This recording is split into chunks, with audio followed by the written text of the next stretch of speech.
ای به رندان مکن ای زاهد پاکیزه سرشت،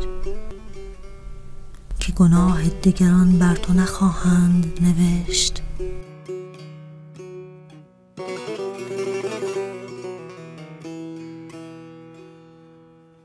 من اگر نیکم و گر بد تو برو خود را باش، هر کسی آن برود عاقبت کار که کشت.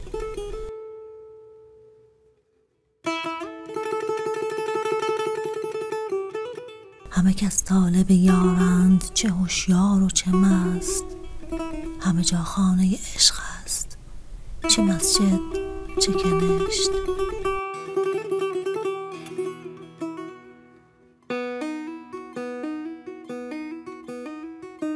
سر تسلیم من و خشت در میکده ها، مدعی گر نکند فهم سخن گو سر و خشت.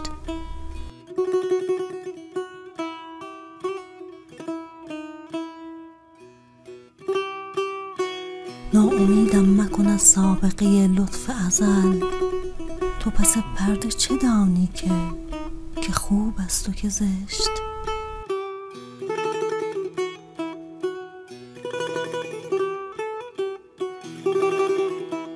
نه من از پرده تقوا به در افتادم و بس، به درم نیز بهشت ابد از دست بهشت.